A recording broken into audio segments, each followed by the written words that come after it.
Sayembara. Tolong sampai untuk Om Daus ya, sama untuk Jindan, yang terjindan-jindan. Dan juga untuk dukun-dukun yang lainnya ya. Bagi kalian semua yang punya ilmu kebal, ilmu debus, debis, dan punya ilmu al-hikmah yang luar biasa. Ini sayembara ya. Kalian yang kebal dengan pisau bedah saya kasih 100 juta per orang. 100 juta per orang. Jadi kalau kalian ke tempat Densus, kalian nggak dapat duit. Densus yang dapat duit. Ke tempat Denis nggak dapat duit. Ke tempat saya kasih 100 juta per orang. Tuh, ya. Datang ke tempat saya ya.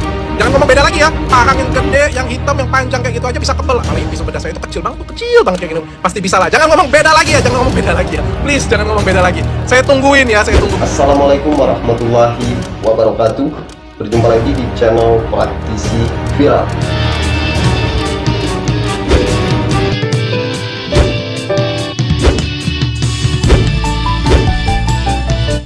Jadi buat teman-teman yang mengatakan bahwasanya ilmu kebal itu tidak ada, itu salah besar ya teman-teman. Karena untuk ilmu kebal itu sendiri itu memang benar adanya, dan nanti beliau ini akan siap menerima sayembara yang telah diadakan oleh Dr. Richard Lee. Jadi kalau pada saat ini saya tes gimana ini pemirsa. Akhir-akhir ini kita diviralkan oleh pesulap merah dan Gus Samsudin. Dan kemudian masuk lagi Dr. Richard Lee yang mengatakan bahwasanya dia mengadakan sayembara ilmu kebal. Dan bagi barang siapa yang memiliki ilmu kebal itu akan mendapatkan uang 100 juta rupiah. Pada malam ini saya mengundang orang yang memiliki ilmu kebal bacok ya. Jadi beliau nanti akan memberikan kesaksian terhadap ilmu kebalnya, dan nanti beliau ini akan siap atau tidak menerima tantangan Dr. Richard Lee untuk menerima sayembara yang telah diadakan oleh Dr. Richard Lee. Apakah beliau ini bersedia atau tidak? Langsung saja kita akan melakukan wawancara kepada orang ini. Oke, nah malam ini kita telah kehadiran tamu istimewa kita yang memiliki ilmu kebal.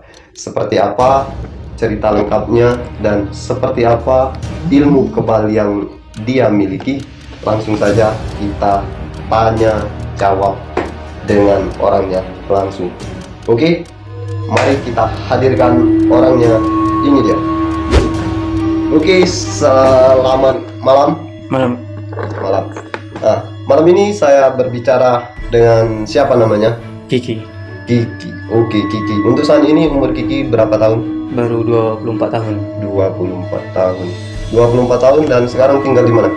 Saya tinggal di Palembang. Tinggal di Palembang. Ya. Oke, di Palembang. Sudah nikah atau masih lajang? Masih lajang. Masih lajang. Ya, oke. Nah, untuk informasi yang saya dapatkan mengenai Kiki ini, bahwasanya Kiki ini memiliki ilmu kebal. Bisakah diceritakan dari awal kronologi kejadiannya seperti apa dan ilmu kekebalan yang dimiliki Kiki itu seperti apa? Mungkin pemirsa di sini banyak ingin tahu ya mengenai Kiki yang memiliki ilmu kebal. Oke, kita mulai dari awal dulu. Pada saat Kiki lagi di perkebunan sawit. Iya, ya. Itu Kikinya bekerja sebagai apa? Saya sebagai mandor di sana. Oh, mandor di perkebunan sawit. Iya. Jadi di mandor perkebunan sawit tadi, untuk kronologi kejadian Kiki mengeluarkan ilmu kekebalan itu seperti apa? Bisa diceritakan kepada kita dan para penonton kita ya, pada subscribe saya, agar bisa mengetahui kisah nyata ini ya. Bisa diceritakan awal kronologi kejadiannya itu seperti apa? Nah, itu pas siang suaminya istri itu kan mau jemput istrinya pulang kerja. Nah, sedangkan yang untuk dalam pekerjaan itu emang sudah habis dalam waktu kerjanya yang istrinya. Nah, setelah istrinya itu kan tinggal dikit lagi untuk kerjaan pupuknya. Oh ya, untuk yang kerjaan pupuk itu kan. Nah, jadi setelah untuk kerjaan pupuk itu tuh suaminya itu tuh ngomong sama saya, bicara yang agak-agak itulah kan. Oh iya, cekcok dulu lah ya, malu gitu. Bicara, ya kenapa istri saya belum pulang? Ini kan waktunya udah waktu kerjanya udah mau pulang. Nah, karena saya udah dibilang karena tinggal sedikit lagi dalam jangka pekerjaannya untuk yang kita mengolah pupuk kan. Nah, jadi kalau nggak bisa kerjakan sesuai dengan target kita itu, ntar saya dimarah atasan saya. Seperti itu. Jadi jam kerja tadi sudah selesai, tapi pekerjaan itu masih ada. Masih ada. Untuk pekerjaan tadi diminta Kiki ini untuk menyelesaikan, menyelesaikan oleh para ibu-ibu tadi. Ya. Dan pada saat suaminya menjemput tadi, pekerjaan ibu-ibu tadi masih ada, masih ada. Jadi sehingga pada saat suaminya menjemput belum bisa pulang dikarenakan pekerjaan tadi masih ada. Akhirnya ributlah Kiki sama suaminya. Suaminya nih boleh dikatakan nggak terima dikarenakan jam pulangnya sudah selesai. Tapi belum boleh pulang, seperti itu ya kurang lebih. Oke. Nah terus kemudian setelah terjadinya cekcok dulu tadi, apalagi selanjutnya yang terjadi? Terus yang terjadi itu tuh udah cekcok dengan omongan situ tuh, ada temennya yang langsung bacok saya dari belakang. Oh, jadi ada yang bacok dari belakang. Kemudian setelah dibacok tadi, apa yang terjadi? Ya setelah dia bacok saya di belakang, saya lihat ke belakang tidak apa-apa, yang bekas bacokan di belakang ya di sini. Oh, jadi tidak ada darah keluar? Tidak ada. Jadi kepala ya? Iya, kepal. Jadi pas dibacok seperti itu, rasa bacokannya itu ada, ibaratnya ada kerasa kalau itu dibacok ya kan? Nah, tapi nggak ada keluar darah. Nggak ada seperti sayatan. Nggak ada sama sekali. Oke. Jadi itu boleh dikatakanlah kebal ya? Kebal pada saat itu. Nah, Kiki pada saat itu kaget nggak merasa, oh saya berarti ini kebal gitu loh. Nah, merasa nggak apa yang dirasakan Kiki setelah dibacok tadi tapi nggak mempan gitu, nggak berasa, nggak luka, nggak ada sayatan luka gitu, apa yang dirasakan oleh Kiki? Kalau yang pertama dibacok temannya itu pas dari belakang itu, saya pun kaget itu. Ya lah, kok kenapa ini dibacok nggak ada apa-apa pun sama sekali. Darah pun nggak ada, apapun nggak ada. Nah, kayak gitu.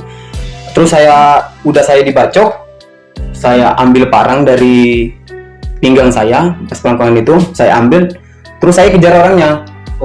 Yang bacok yang saya tadi, saya kejar lagi. Nah, terus saya bacok lagi, orangnya tumbang. Yang bacok saya tadi. Yang bacok tadi tumbang, bacok lagi. Nah di situ kan banyak ibu-ibu di lokasi kejadian.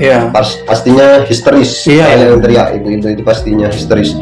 Kemudian setelah kejadian itu, yang pada saat Kiki bacoknya orang itu, yang di kejadian itu para bapak-bapaknya itu gimana untuk reaksi mereka? Karena melihat kan Kiki itu pada saat dibacok itu nggak ada sayatan luka. Ya boleh dikatakan kalau dilihat mereka, oh orang ini kebal ya kan? Nah, pasti mereka ada perasaan takut seperti itu. Nah, reaksi mereka ketika melihat Kiki itu dibacok itu tidak kenapa-kenapa, itu gimana reaksi mereka? Kalau pada saat itu ketika saya mau dibacok itu ibu, di antara ibu itu semuanya teriak. Oh kayak gini kan, semuanya orang itu padaan kucar-kacir gitu. Begitu kan, yang tadi kan udah. Nah, terus saya lari, saya kejar orang yang bacok saya itu, terus saya bacok kembali. Oke. Kemudian orang bapak-bapak itu boleh dikatakan lari ya? Iya, lari semua. Dari ibu-ibu sampai bapak-bapak semuanya bubar, lari kucar-kacir. Lari kucar-kacir. Nah, kemudian setelah Kiki bacok kembali orang yang tadi, kemudian kelanjutannya itu seperti apa? Apakah ditangkap polisi atau ditangkap security perusahaan tersebut, atau diamankan oleh pihak perusahaan, atau keroyok massa, atau gimana? Itu saya mau dengar penjelasannya. Ya, kalau masalah saya sudah saya bacok, ya sudah saya diam bentar itu. Sudah diam bentar, itu kan kalau pikiran kita itu kosong, sudah bunuh orang gitu kan. Sudah termasuk bunuh orang kan, sudah bacok orang gitu. Ya, saya kabur lah. Nah, untuk pada saat setelah bacok itu mati nggak orangnya? Kalau masalah kelanjutannya yang sudah saya bacok, udah tuh saya kabur, saya nggak tahu lagi kelanjutannya. Nggak tahu lagi kelanjutannya, apakah orangnya mati atau enggaknya, saya nggak tahu ya. Nah, berarti setelah kejadian itu tidak ada melakukan perdamaian secara kekeluargaan ke korban yang telah Kiki bacok tadi? Tidak ada sama sekali. Tidak ada sama sekali. Jadi berarti dalam kategori Kiki ini tadi tidak ada melakukan perdamaian, terus langsung kabur gitu aja. Iya, langsung kabur. Itu kan habis ketakutannya saya kan. Iya. Oke, setelah kabur tadi berarti untuk pada saat itu Kiki tidak lagi bekerja di perusahaan itu. Tidak lagi di Nah, perusahaan. setelah saya sudah pembacokan orang yang saya bacok itu tuh, nah semenjak itu juga saya kabur tanpa ada apapun dari perusahaan sampai kini tidak ada. Jadi ini nanti kalau seandainya ini ditonton oleh keluarga ataupun orang yang pernah Kiki bacok, pemirsa juga pasti bertanya-tanya, ini pernah bacok orang terus tampil di podcast saya ini. Nah, gimana kalau seandainya pihak keluarganya mengetahui atau pihak korban yang telah dibacok tadi mengetahui keberadaan Kiki sekarang? Ya, kalau emang sudah mengetahui tempat keadaan saya, silakan tangkapnya, nggak apa-apa. Oh, jadi sudah pasrah lah ya, Iya, pasrah dengan keadaannya sekarang. Oke. Nah, jadi untuk sekarang ini sampai sekarang ini setelah kejadian itu pernah nggak bertanya-tanya untuk merasakan kejadian ini itu apakah sebelum kejadian itu Kiki itu pernah belajar mendalami ilmu kebal, berguru sama orang-orang yang kebal ataupun yang memiliki kesaktian kekebalan, apakah pernah? Kalau dalam segi kebal kita ya, saya nggak pernah belajar sama sekali itu kebal. Nggak pernah belajar sama sekali? Tidak pernah sama sekali. Saya demi Tuhan saya tidak pernah sekali belajar dalam bentuk ilmu kebal itu, nggak pernah.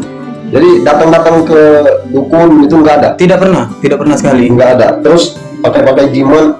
Nggak ada juga. Jadi nggak ada pakai jimat, nggak ada ke dukun, nggak ada juga ke, boleh dikatakan ke kiai-kiai? Nggak ada sama sekali. Nggak ada sama sekali. Iya. Berarti murni ilmu kebal yang datang pada saat itu datang secara tiba-tiba berdasarkan pertolongan Allah. Iya. Berdasarkan pertolongan Allah Subhanahu Wa Taala. Untuk yang terakhir kali ini ya, Kih, saya ingin bertanya lagi. Ya. Jadi kemudian setelah kejadian pembacokan itu, Kiki itu lari dan kemudian meninggalkan pekerjaan tersebut. Tentunya Kiki kehilangan pekerjaan ya pada saat itu, dan sampai dengan detik ini itu ada nggak mengingat-ingat kembali yang masa-masa yang telah terjadi pada saat itu, atau pernah terulang kembali kejadian yang sama ya, atau kebal yang sama, atau pernah dicoba dites kekebalannya pakai tangan gitu kan, dicayat-cayat, itu pernah nggak? Ya, tapi kalau mengenai kebal itu kan, di dalam peristiwa yang saya alami kemarin itu kan, saya pun kaget itu. Kok bisa kebal? Malahan saya jimat pun nggak ada, ataupun guru-guru dari satu sama lain nggak ada. Nah, tapi dulu pernah coba itu pakai obeng yang panjang ya. Saya tusuk di sini. Emang saya tusuk nggak mempan itu.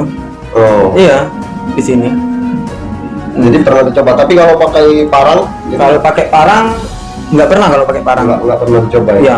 Jadi kalau pada saat ini saya tes, gimana ini pemirsa?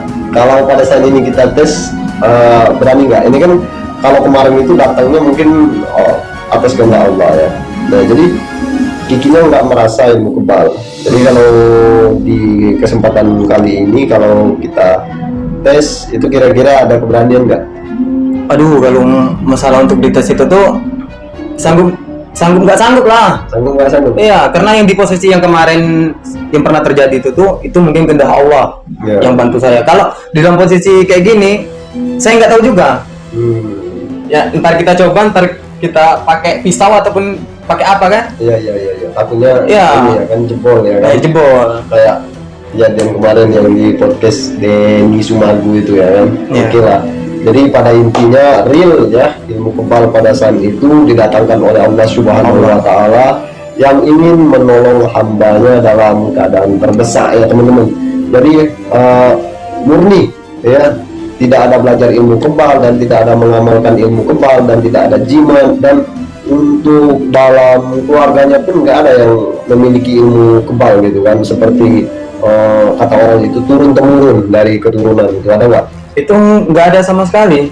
Nggak ada ya? Dari turun menurun dari kakak beradik saya itu, dari Nggak ada. orang tua itu nggak ada. Nggak ada. Oke. Kita ngopi dulu. Jadi memang murni itu adalah apa namanya, pertolongan dari Allah Subhanahu wa taala ya. Jadi ini real ya, kesaksian ini real. Oke.